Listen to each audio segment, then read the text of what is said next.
Oke, kawan-kawan semuanya, Assalamualaikum warahmatullahi wabarakatuh. Seperti biasa, gue balik lagi di channel YouTube ini ya. Oke, untuk kesempatan kali ini gue ingin sedikit masih melanjutkan pembahasan terkait dengan dugaan ijazah aspal dari Mukidi Bahlul Pekok Sontoloyo ya. Ya memang ini semakin hari memang semakin banyak yang berani bersuara atau speak up ya terkait dengan kasus ijazah aspalnya Mukidi. Memang ya sudah mencoreng ya dunia pendidikan kita gitu ya, sebagai sebuah negara besar ya, sebagai bangsa yang besar yang boleh dibilang menitik beratkan kepada pendidikan.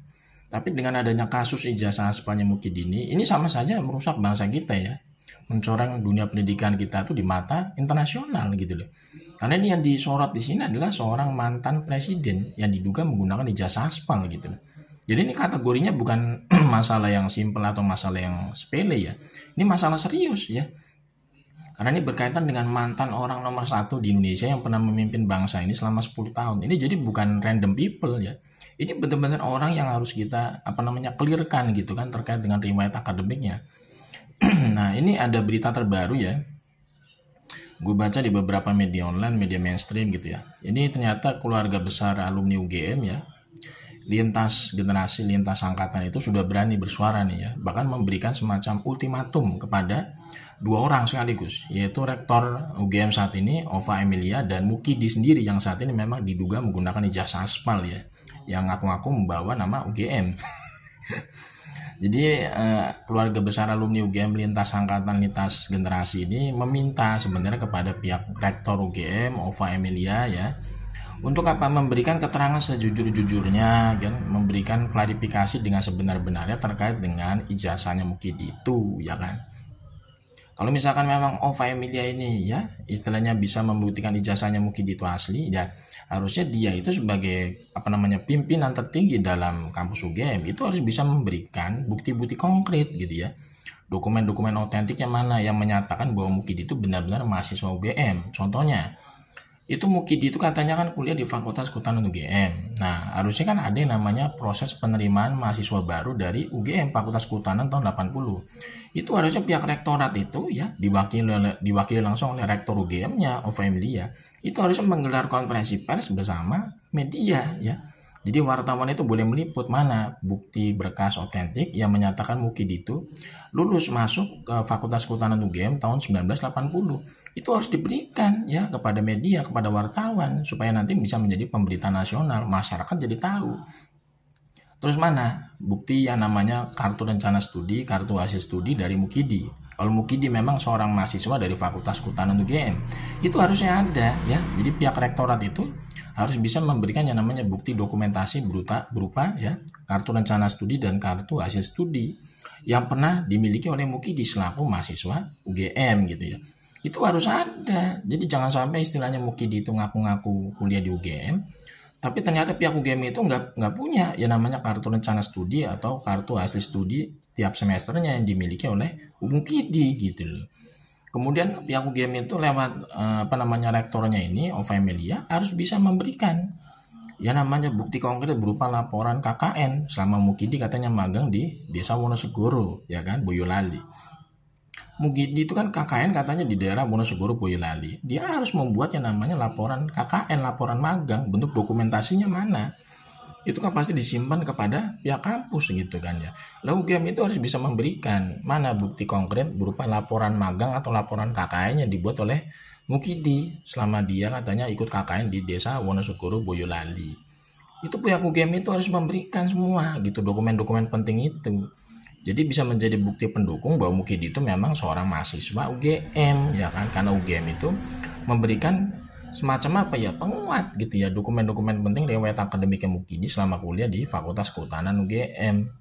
Kemudian juga pihak rektorat ini harus transparan ya, harus transparan memberikan semacam penjelasan nih skripsinya Mukidi yang ditulis oleh Mukidi di Fakultas Kehutanan UGM, skripsinya mana ya kan, yang kemarin diteliti oleh Bang Rismond itu kan benar-benar bermasalah gitu. Kalau misalkan itu memang skripsinya Mukidi, bagaimana mungkin 2 lembar pengesahan ya, 2 lembar dari skripsinya Mukidi itu menggunakan font digital.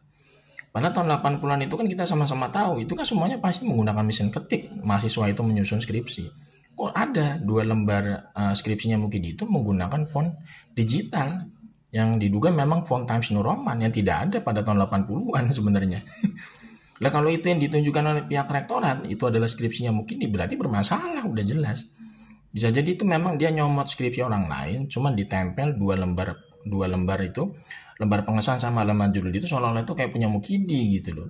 Itu kan benar-benar termasuk kejahatan akademik gitu ya, karena udah menggunakan istilah skripsi punya orang, kemudian ditempelin dua lembar seolah-olah itu kayak punya Mukidi jadinya gitu kan, di lembar pengesahan sama halaman judul. Ini harus clear semua, harus clear gitu ya. Nah, pihak keluarga besar alumni UGM juga meminta kepada Mukidi Peko ini ya, Mukidi sekarang harus bisa menunjukkan ijazah aslinya secara fisik di persidangan maupun ke hadapan publik. Kalau misalkan Mukidi ini memang seorang alumni UGM gitu ya.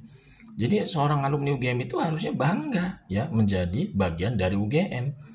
Jadi ijazah dari UGM itu bukan seperti aib atau seperti penyakit kulit yang harus ditutupi gitu loh.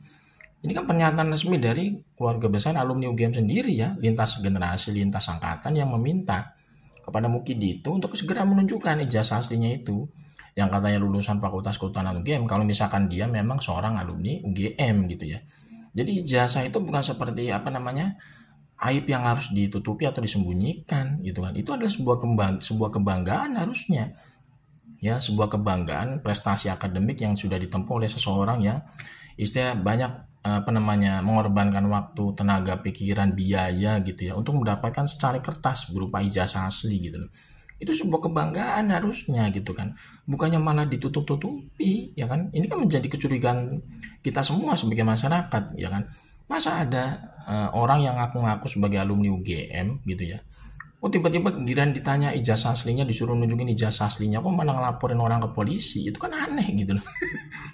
Kalau misalkan dia memang benar-benar alumni UGM gitu kan, ijazah aslinya punya, kan tinggal ditunjukkan gitu ya. Ini ijazah asli saya. Kalau kalian nggak percaya ijazah asli saya, silakan diuji forensik di lembaga independen, lembaga pihak ketiga, silakan. Saya yang biayai, ya kan? Ini ijazah asli saya. Gitu harusnya. Itu kan menunjukkan bahwa yang bersangkutan itu memang yakin kalau ijazahnya dia asli gitu loh. Tapi sampai detik ini kan Mukidi malah kabur-kaburan ya kan, seolah-olah tuh kayak menghindar dari namanya proses hukum.